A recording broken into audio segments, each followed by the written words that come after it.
बिस्मिल्लाहिर्रहमानिर्रहीम। बेटो बेटियों अस्सलाम वालेकुम। हम चैप्टर के लास्ट टॉपिक न्यूक्लिक एसिड्स में हमने डीएनए की स्ट्रक्चर एक्सप्लेन कर दी, उसके एटीपी का फार्मूला और उसमें शुगर और फॉस्फेट और न्यूक्लियोटाइड, न्यूक्लियोसाइड, हाइड्रोजन बॉन्डिंग, ये सारी बातें हमने कर ली।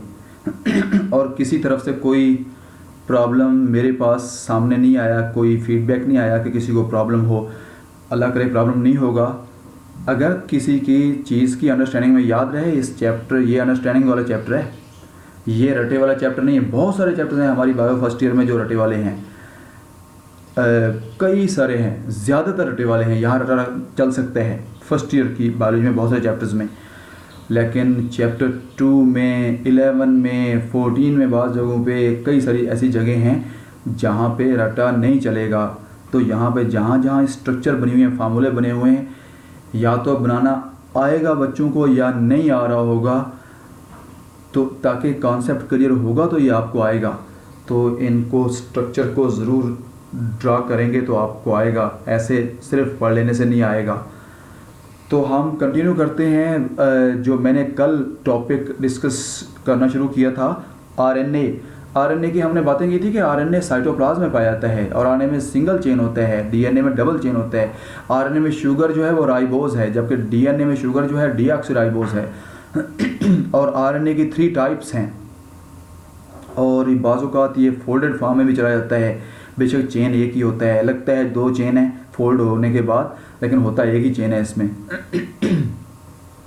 और वो जो आरएनए की तीनों टाइप्स हैं, messenger RNA, transfer RNA, ribosomal RNA, ये सारे तीनों मिलके प्रोटीन बनाने में हिस्सा लेते हैं। और हमने कहा था कि डीएनए से ही बनता है आरएनए। अब ये डीएनए मैंने दिखा दिया है न्यूक्लियस, सेल के न्यूक्लियस में, और डीएनए का ये बल्क आया हुआ नज़र आ रहा है आपको। और आखिर में मैंने दोनों डीएनए के चेन्स को अलग कर दिया है। जब आरएनए बनना हो, जिस हिस्से से आरएनए बनना हो, डीएनए के जिस हिस्से से, उसके दोनों चेन्स खुल जाते हैं और दोनों थोड़ा दूर दूर हो जाते हैं। और फिर दोनों चेन्स में से किसी एक चेन की कॉपी होती है, जैसे फ़ोटोकॉपी करते हैं हम पेज दे के, उस तरह की। तो क्योंकि आरएनए का एक चेन है, इसलिए डीएनए के किसी एक चेन की कॉपी होनी होती है। तो फ़र्ज़ कीजिए इस चेन की कॉपी ये बन गई, यानी जो message adenine, guanine, cytosine, thymine का मैसेज, शुगर, फॉस्फेट का मैसेज इस पे लिखा हुआ था डीएनए पे, उसी की कॉपी होके ये वही मैसेज इस पे लिख दिया गया आरएनए के पास। तो इसे हमने कल कहा था, it is called transcription. Synthesis of RNA from DNA is called transcription. तो ये ट्रांसक्रिप्शन होके वो आरएनए का मॉलिक्यूल यहाँ सेल के न्यूक्लियस से बाहर आ गया, सेल के साइटोप्लाज्म में।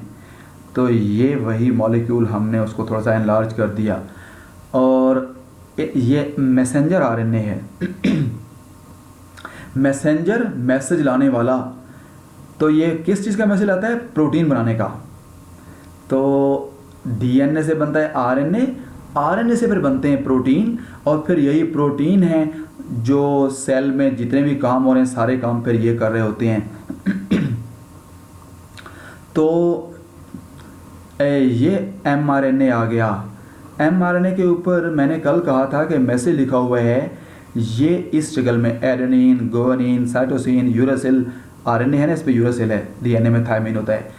तो ये मैसेज लिखा हुआ है। मैंने कहा था ये सेल की अपनी लैंग्वेज है, उसके ये लेटर्स हैं। और यही लेटर्स मिलके ये बन जाते हैं शुगर, फॉस्फेट, बेस। ये एक बेस है, नीचे यहाँ चेन में शुगर, फॉस्फेट हैं। तो ये एक न्यूक्लियोटाइड, फिर यहाँ दूसरा न्यूक्लियोटाइड होगा, एक बेस, एक शुगर, एक फॉस्फेट, फिर ऐसे तीसरा न्यूक्लियोटाइड। तो हर 3 न्यूक्लियोटाइड जो हैं इनका कोई ना कोई मतलब बनता है सेल की ज़बान में, और सेल जब इसको ट्रांसलेट करते हैं, राइबोसोम जब इसको रीड करते हैं, तो इस 3 जो न्यूक्लियोटाइड्स हैं, फॉर एग्जांपल एडेनिन, यूरासिल और गुआनिन वाला जो न्यूक्लियोटाइड है, ये 3 न्यूक्लियोटाइड का मतलब एक अमीनो एसिड बनता है। यानी 3 न्यूक्लियोटाइड को राइबोसोम रीड करेगा, और जब वो रीड कर लेगा तो इसका मतलब बनेगा कि फ़लाँ अमाइनो एसिड, अब उस अमाइनो एसिड को जहाँ सेल में अमाइनो एसिड बेतहाशा पड़े हुए हैं, वहाँ से उस अमाइनो एसिड को लाया जाएगा जिसका ये मैसेज था AUG। तो इस तरह से वो अमाइनो एसिड को उठा के लाएगी गाड़ी। गाड़ियाँ कौन है? ट्रांसफ़र RNA हैं, ये पड़े हुए हैं, एक tRNA, दूसरा, तीसरा, चौथा, पांचवा, मैंने इसको मुख्तसर करके आपको ये शो कर दिया हुआ है ट्रांसफ़र RNA। तो ये ट्रांसफ़र करेंगे बारी बारी, हर गाड़ी एक अपने अमाइनो एसिड को, दूसरी गाड़ी दूसरे को, तीसरी तीसरे को, चौथी चौथे को। तो जितने अमाइनो एसिड 20 किस्म के हैं प्रोटीन बनाने में अक्सर हिस्सा लेते हैं, तो 20 ही गाड़ियाँ हैं मुख्तलिफ। तो इस तरह से ये जो मैसेंजर RNA हमने कहा था, मैसेंजर RNA टोटल RNA जो तीनों हैं उनमें से 3 to 4% ये होता है सेल के अंदर। और इसका फंक्शन क्या है? It brings genetic message from DNA, gene या DNA में से मैसेज लेके आता है प्रोटीन बनाने का। किसके पास मैसेज लेके आया है? राइबोसोम के पास, फॉर मेकिंग प्रोटीन, ताकि प्रोटीन बनाए जा सकें। तो ये राइबोसोम यहाँ पे मौजूद है, और ये जो ही ये mRNA आया, राइबोसोम उस mRNA के साथ जुड़ गया, और इस राइबोसोम के 2 टुकड़े दिखाए हमने, एक बड़ा टुकड़ा है, एक ये छोटा सा टुकड़ा है नीचे। तो ये दोनों टुकड़े जुड़ गए और इन्होंने मैसेज रीड करना शुरू कर दिया, और रीड करके साथ साथ प्रोटीन बनाना शुरू कर दिया, क्योंकि राइबोसोम जो है प्रोटीन बनाने की फैक्ट्री कहलाता है। Ribosome arranges amino acids to make protein. वो फिर तरतीब देते हैं, जिस तरतीब से मैसेज है उसको रीड करके उसी तरतीब से पहले जिसका ये मैसेज है उस अमाइनो एसिड को लाया जाएगा, गाड़ी लेके आएगी, यहाँ पे tRNA लेके आएगा राइबोसोम के पास। तो फिर दूसरा इस राइबोसोम आगे बढ़ के अगले मैसेज को रीड करेगा, इसको, इन 3 को। इसका जो मतलब निकलता है उस अमाइनो एसिड को फिर दूसरी गाड़ी, दूसरा tRNA उठा के ले आएगा। तो दोनों अमाइनो एसिड को फिर राइबोसोम जोड़ देगा, इसको और दूसरे को। और फिर ये गाड़ियाँ जो है ना, हर पहली गाड़ी जो आएगी वो फिर अपना अमाइनो एसिड दूसरी गाड़ी को दे के दोनों जुड़ जाएंगे दूसरी के पास, और ये खाली होकर वापस चली जाएगी। अब दूसरी गाड़ी के पास जो आएगी इस जगह पे, उसके पास 2 अमाइनो एसिड हैं, ये पहली वाला और अपनी वाला। इस तरह से राइबोसोम तरतीब देता जाएगा, 2 अमाइनो एसिड को जोड़ दिया, 3 को, 4 को, तरतीब के साथ पूरा एक प्रोटीन का चेन बना दिया। इस चेन के मुताबिक जो मैसेज आया था एडेनिन गुआनिन की शक्ल में, उस मैसेज के मुताबिक ऊपर यहाँ पे पूरा चेन बन जाएगा, प्रोटीन अमाइनो एसिड्स का प्रोटीन बन जाएगा। अब ये जो मैसेंजर RNA है सिंगल स्ट्रैंडेड है, जो भी RNA है, ट्रांसफ़र है, मैसेंजर है, राइबोसोमल है, ये एक चेन है, सिंगल स्ट्रैंडेड होता है RNA में। इसकी लेंथ जो है वो वेरिएबल है, इसकी लेंथ मुख्तलिफ होती है, डिपेंड करता है साइज़ ऑफ जीन, जिस जीन से वो RNA बना था उसकी लेंथ कितनी है, इतनी है, बाज़ जीन की इतनी होती है, बाज़ की इतनी होती है, बाज़ की इतनी होती है, बाज़ की ज़्यादा होती है। तो मुख्तलिफ जीन की लेंथ पे डिपेंड करता है, RNA भी उतना बनेगा, और डिपेंड करता है कि प्रोटीन कितना बनना है। जितना ज़्यादा लंबा प्रोटीन बनना है, मैसेज भी उतना ज़्यादा लंबा आएगा, उतनी ये एडेनिन गुआनिन वाला मैसेज ज़्यादा लंबा होगा। तो एग्ज़ाम्पल हम ले रहे हैं कि एक अमाइनो एसिड के लिए जो मैसेज है वो 3 न्यूक्लियोटाइड हैं, एडेनिन वाला और यूरेसिल वाला और गुआनिन वाला, 3 न्यूक्लियोटाइड का मैसेज है mRNA के ऊपर एक अमाइनो एसिड के लिए। एक के लिए 3 का है तो 2 के लिए 6 का हो जाएगा, 3 के लिए 9 का हो जाएगा, इस तरह 3 से मल्टीप्लाई करते जाएं। तो ए प्रोटीन ऑफ 1000 अमाइनो एसिड्स, एक प्रोटीन है उसमें 1000 अमाइनो एसिड हैं, तो उस 1000 को 3 से मल्टीप्लाई कर दें आप, क्योंकि एक अमाइनो एसिड का मैसेज 3 न्यूक्लियोटाइड का है, 1000 का 1000 मल्टीप्लाइड बाई 3 वो हो जाएगा 3000 न्यूक्लियोटाइड का मैसेज हो जाएगा। तो ऐसे आपको कुछ भी कह दिया जाए कि एक प्रोटीन है उसमें अमाइनो एसिड 10 हैं, बताइए उसके मैसेज में कितने न्यूक्लियोटाइड होंगे, तो 10 को 3 से मल्टीप्लाई कर दें, 3000 हैं तो वो इसके 1000 के तो वो 10 के 30 हो जाएंगे। इस तरह से ये हमने पढ़ लिया मैसेंजर RNA। अब राइबोसोमल RNA जो है इसकी अमाउंट है 80%, टोटल RNA में से 80% ये होता है सेल के अंदर, और 3 to 4% वो था। ये तो टोटल सेल में जो है ये राइबोसोमल RNA, एक राइबोसोम के अंदर दो चीज़ें होती हैं, एक राइबोसोम याद रखना, आप पढ़ने वाले हैं आगे। एक राइबोसोम बना होता है प्रोटीन और राइबोसोम आरएनए, दो चीज़ों से, राइबोसोम आरएनए प्लस प्रोटीन से बना होता है खुद राइबोसोम। तो उसमें ये 40 to 50% होता है राइबोसोम आरएनए एक राइबोसोम के अंदर, ये वाला आरएनए इतने होता है 40 to 50%, और बाकी क्या होता है तकरीबन उतना ही आगे साथ प्रोटीन होता है इक्वल अमाउंट में तकरीबन। और राइबोसोम जो है हमने कहा ये फैक्ट्री है, प्रोटीन है, ये मशीन है प्रोटीन बनाने की, तो ये प्रोटीन बनाना शुरू कर रहा है, ये फैक्ट्री है प्रोटीन बनाने की। और mRNA एंड tRNA ये दोनों, ये देखिए ये mRNA और ये ट्रांसफ़र आरएनए, ये वाला गाड़ी जो है, ये दोनों राइबोसोम से जुड़े हुए हैं। ये भी राइबोसोम से जुड़ा हुआ है, ये भी राइबोसोम के ऊपर आके स्टे किया हुआ है इसने। तो ये दोनों वहाँ पे राइबोसोम के ऊपर इंटरेक्ट यानी मिलजुल के काम करते हैं, प्रोटीन बनाने में हेल्प कर रहे होते हैं ये दोनों। और एक राइबोसोम का हमने ये दिखा दिया था, एक बड़ा टुकड़ा है उसका, ये छोटा टुकड़ा है, ये कंप्लीट राइबोसोम है। जब ये काम करता है तो दोनों टुकड़े जुड़ जाते हैं, जब ये काम नहीं करना है, इसने रेस्ट में है, तो फिर ये अलग हो जाता है, ये अलग हो जाता है। तो तीसरी बात, ट्रांसफ़र आरएनए। ट्रांसफ़र आरएनए जो है ये इसकी अमाउंट 10 to 20% है टोटल आरएनए का 100% में से। ये सारा आपने याद रखना है, ये MCQ है ये भी, और जितनी जहाँ जहाँ अमाउंट मैंने बताई है। और लेंथ इसके चेन की इतनी होती है, ये भी एक MCQ है। 75 to 90 न्यूक्लियोटाइड्स इसकी लेंथ है, 75 to 90 न्यूक्लियोटाइड्स का चेन होता है ये आरएनए का, ये जो ट्रांसफ़र आरएनए है। और इसका function, it picks up amino acid, amino को उठाता है। जिस अमाइनो का कहा जाएगा इसको गाड़ी को, वो गाड़ी जहाँ से जाएगी और उस अमाइनो को, इसका पैगाम है तो इसको, इसका पैगाम है mRNA के पास तो इसको, इसका है तो इसको, वो गाड़ी जिस अमाइनो की है उसको पिक करेगी, अपने साथ जोड़ेगी और फिर ट्रांसफ़र करेगी, उसको कैरी करेगी, उठा के ले आएगी इधर यहाँ पे जहाँ प्रोटीन बन रहा है राइबोसोम के पास, and transfers it to ribosome के पास, फिर उसको ट्रांसफ़र कर दिया जाता है। और हमने कहा है कि एक tRNA एक अमाइनो एसिड ले आएगा, 20 अमाइनो एसिड हैं तो 20 अलग अलग गाड़ियाँ हैं, उनको उठा के ले आएंगी। तो इस तरह से जब ये अब राइबोसोम मैसेज पढ़ता जा रहा है और अमाइनो एसिड को जोड़ता रहा है, गाड़ियाँ जो लेके आ रही हैं, एक अमाइनो एसिड, एक राइबोसोम ने एक मैसेज पढ़ा, फिर अगला पढ़ा, फिर आगे चलता जाएगा, ऐसे चलता जाएगा उस धागे के ऊपर, mRNA के धागे के ऊपर। राइबोसोम एक मोती सा है जिसको आप आगे हाथ से आगे धकेलते जाएं, वो चलता जाएगा और उसको रीड करता जाएगा।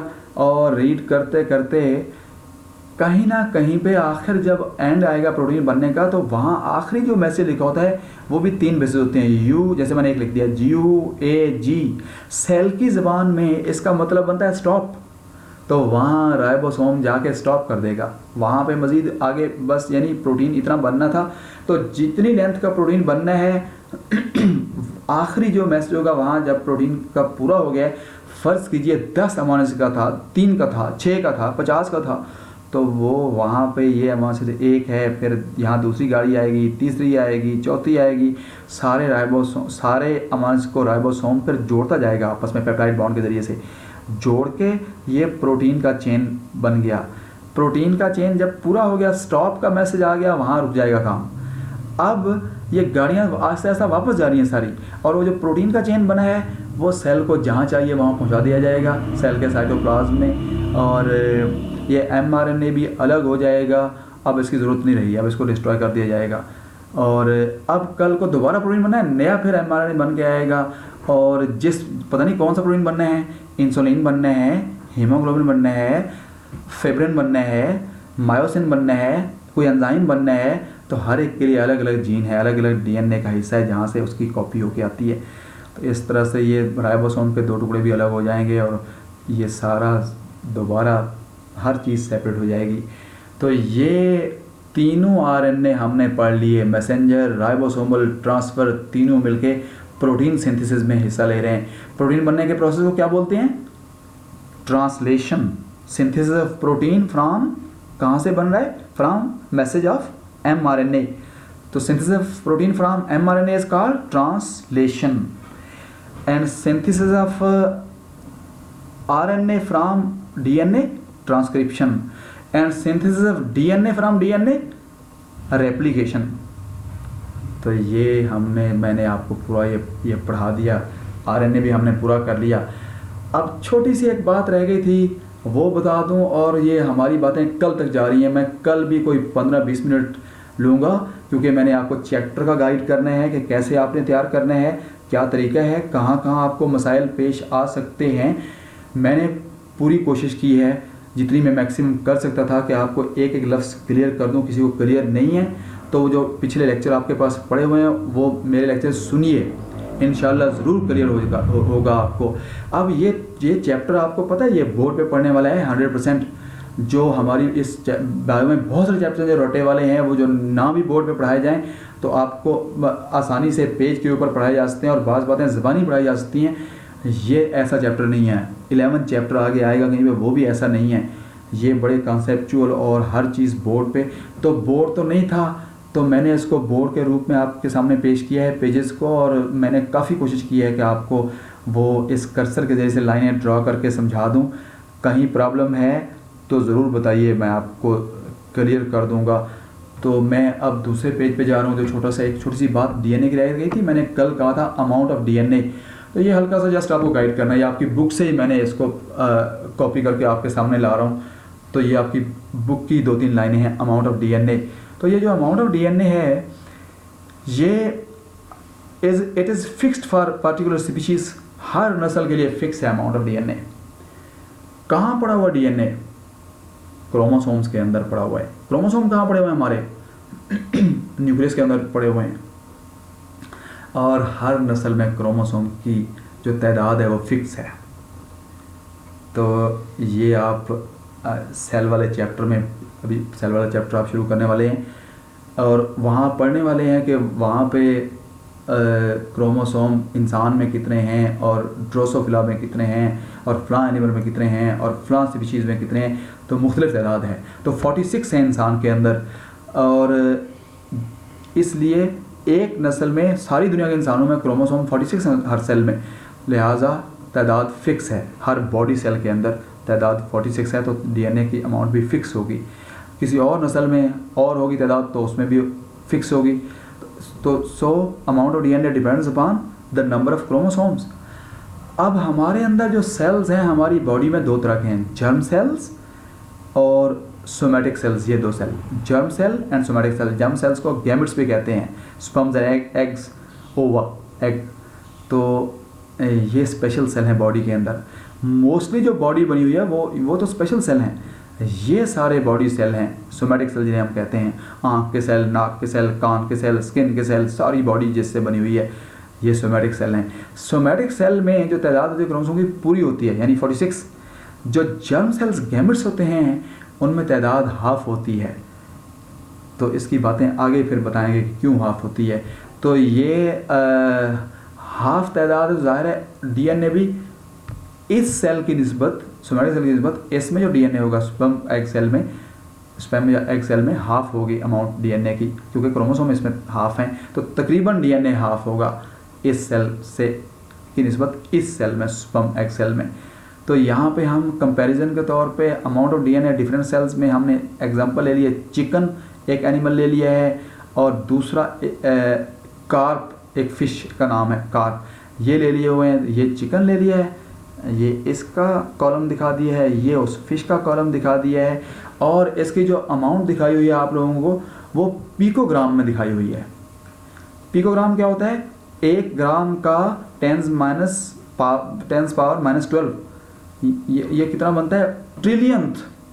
यानी 1 ग्राम का करोड़वां नहीं, अरबवां, खरबवां, मरबवां, शरबवां, ऐसे कोई हिस्सा जाके बनेगा।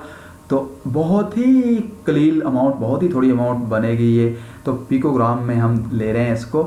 तो हमने सेल ले लिए हैं, चिकन के भी 4 सेल ले लिए हैं बॉडी के, red blood cell, liver cell, kidney cell, sperm cell.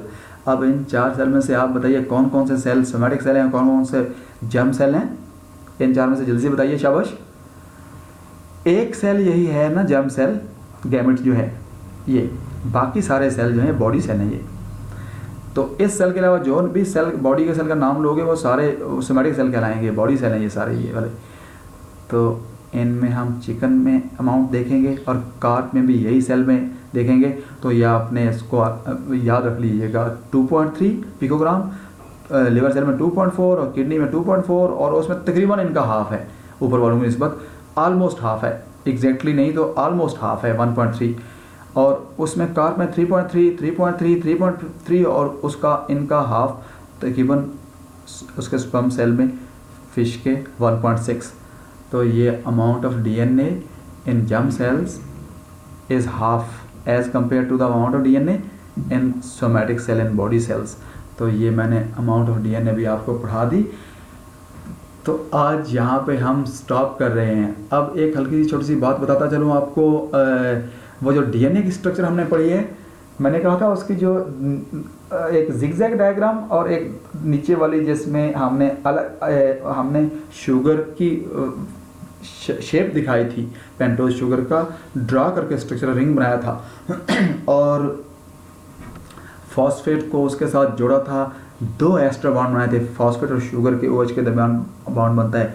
एक फॉस्फेट जो दरमियान में है ऊपर वाले शुगर की, अगर उसके ऊपर शुगर है, ऊपर वाले शुगर से भी फॉस्फेट बॉन्ड बनाएगा, नीचे वाले भी यानी एस्टर बॉन्ड बनाएगा, फॉस्फेट जो है एस्टर बॉन्ड बनाएगा। ऊपर वाले शुगर से नीचे वाले भी मैंने कहा था फॉस्फोड डाइएस्टर बॉन्ड बनाता है। और जो दरमियान में बॉन्ड थे वो हाइड्रोजन बॉन्ड थे, A और T के दरमियान, G और C के दरमियान डबल बॉन्ड और ट्रिपल बॉन्ड थे, वो हाइड्रोजन बॉन्ड बना रहे हैं, वो उनकी आपस में इंटरेक्शन होती है।